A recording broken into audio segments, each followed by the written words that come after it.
Good morning dear friends. तो हम लोग पिछले अध्याय के पिछले भाग 4 में हम लोग देखे थे कि युग्मक जनन। आज हम लोग देखेंगे अध्याय 5 में युग्मक गेमिट।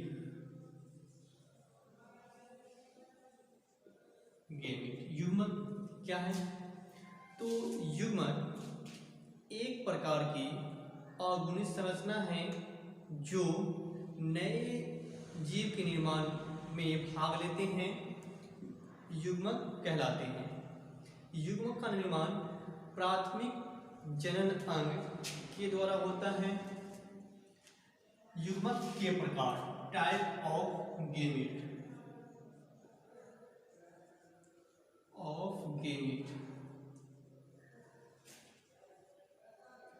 युग्मक पहला आइसोगेमी।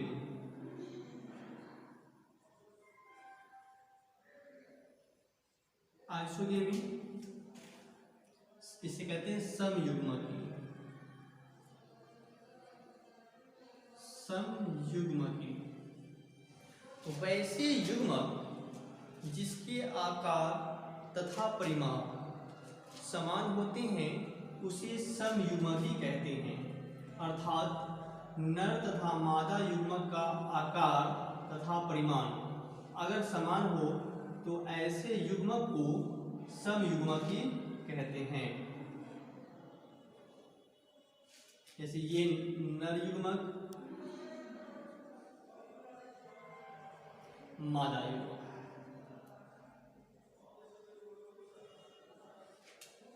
इन दोनों युग्मकों का आकार तथा परिमाण समान है, अर्थात यह समयुग्मकी युग्मक है। दूसरा एन आइसोगेमी। Anisogamy असमयुग्मकी।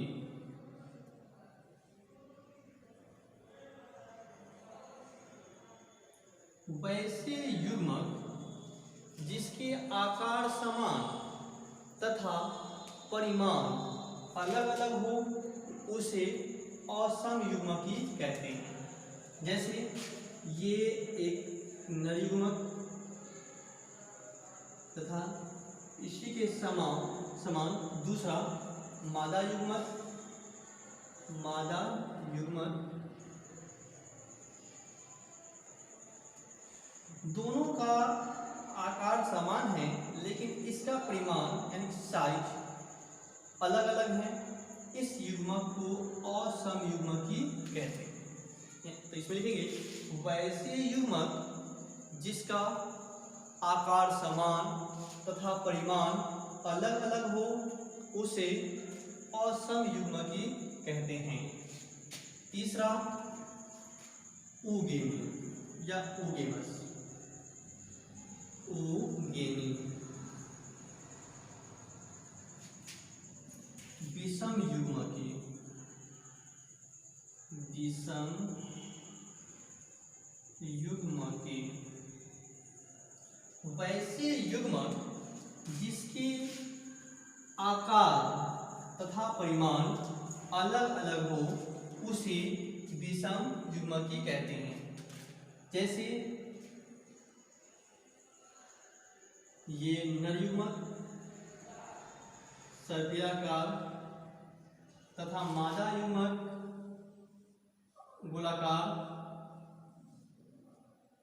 है। इस प्रकार के युग्मक को विषम युग्मकी कहते हैं। लिखेंगे वैसे युग्मक जिसमें दो नर तथा मादा युग्मक का आकार तथा परिमाण अलग अलग होते हैं उसे विषम युग्मकी कहते हैं। नेक्स्ट अगला टॉपिक हम लोग देखेंगे गेमिट ट्रांसफर।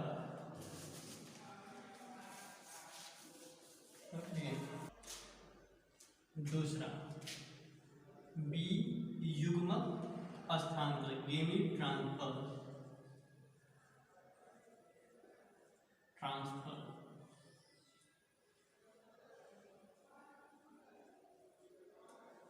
गेमिट ट्रांसफर नर तथा मादा के शरीर में बनने वाले युग्मक जब एक जीव से दूसरे जीव में प्रवेश करते हैं या दूसरे युग्मक तक पहुंचते हैं तो इस प्रकार से एक युग्मक को दूसरे युग्मक तक पहुंचने की क्रिया युग्मक ट्रांसफर कहलाता है। युग्मक ट्रांसफर स्वतः या अन्य माध्यमों से हो सकता है, जैसे ये नर युग्मक तथा ये मादा युग्मक। इन दोनों युग्मकों को एक दूसरे से मिलने की क्रिया या एक दूसरे तक पहुंचने की क्रिया ही युग्मक ट्रांसफर कहलाता है। यह स्वतः हो सकता है या किसी माध्यम जैसे जल वायु के माध्यम से हो सकता है। युग्मक का ट्रांसफर स्वतः या अन्य माध्यमों से अलग अलग जीवों में भिन्न भिन्न तरह से होता है। ठीक, अब हम लोग देखेंगे ये था निषेचन पूर्व घटना। दूसरा निषेचन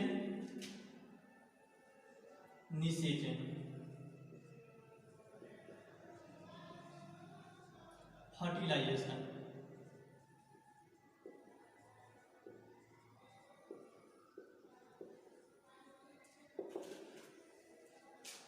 निषेचन से पहले बने युग्मनज जब दोनों एक दूसरे से मिलते हैं तो इसे मिलने की क्रिया ही निषेचन कहलाती है। अर्थात नर तथा मादा युग्मक के संलयन होने की क्रिया निषेचन कहलाती है। निषेचन दो प्रकार से हो सकता है। एक जीवों के शरीर के अंदर निषेचन हो सकता है या निषेचन जीवों के शरीर के बाहर हो सकता है। अर्थात मेल गेमीट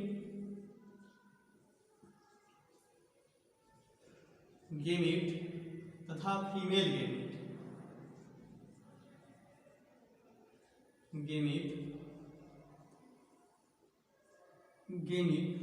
का संलयन जीवों के शरीर के अंदर हो सकता है या जीवों के शरीर से बाहर हो सकता है। तो इसके आधार पर निषेचन को दो भागों में विभाजित किया गया है। पहला आंतरिक निषेचन और दूसरा बाह्य निषेचन। आंतरिक निषेचन वैसे निषेचन जिसमें नर तथा मादा युग्मक का संलयन जीवों के शरीर के अंदर होता है, उसे आंतरिक निषेचन कहते हैं। आंतरिक निषेचन इंटरनल फर्टिलाइजेशन।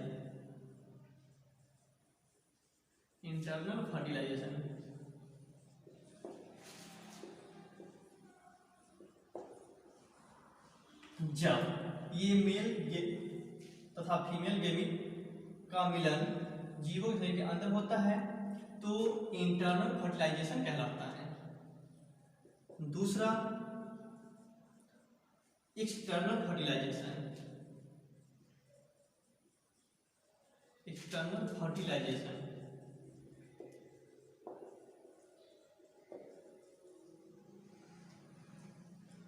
जब नर तथा मादा युग्मक का संलयन जीवों के शरीर से बाहर होता है तो उसे बाह्य निषेचन कहते हैं।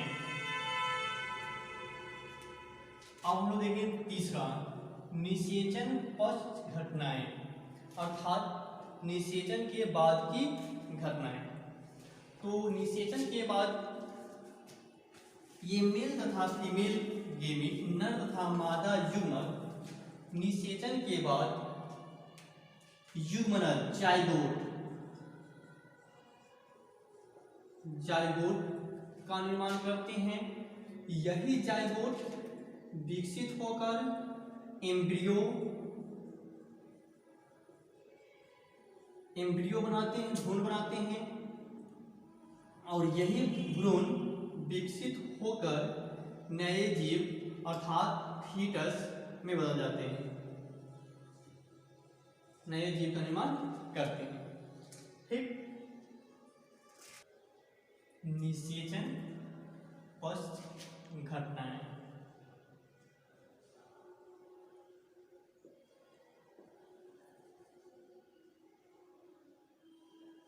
तो निषेचन के बाद यूमनज का निर्माण होता है, ब्लास्टोमियर का निर्माण होता है तथा भ्रूणोद्भव का निर्माण होता है।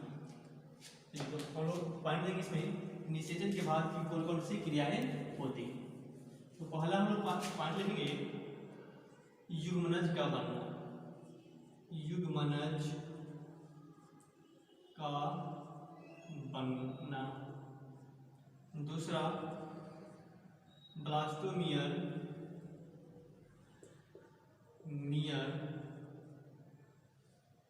का बनना। तीसरा भ्रूणोद्भव का बनना। नर तथा मादा युग्मक आपस में संलेपित होकर मिलकर द्विगुणित संरचना का निर्माण करता है, जिसे युग्मनज कहते हैं। इस प्रकार से जीवों के शरीर के अंदर या बाहर युग्मनज का निर्माण होता है। पुनः युग्मनज की कोशिकाओं में समसूत्री विभाजन होता है, और जब ये कोशिका 8 कोशिकाओं का एक समूह बन जाता है तो इसे ब्लास्टोमियर कहा जाता है। तो इस तरह से जीवों के शरीर के अंदर ब्लास्टोमियर का निर्माण होता है। जब इन ब्लास्टोमियर में पुनः समसूत्री विभाजन होती हैं और ये कोशिकाएं आपस में एक उत्तक का निर्माण कर लेती हैं, जिसमें नए जीव को उत्पन्न करने लायक सभी अंग का बनना प्रारंभ हो जाता है। अर्थात भ्रूण का जब निर्माण हो जाता है तो इस क्रिया को भ्रूणोद्भव कहते हैं। अर्थात भ्रूण युग्मनज के विकास से लेकर भ्रूण को बनने तक के समस्त क्रिया को भ्रूणोद्भव कहते हैं।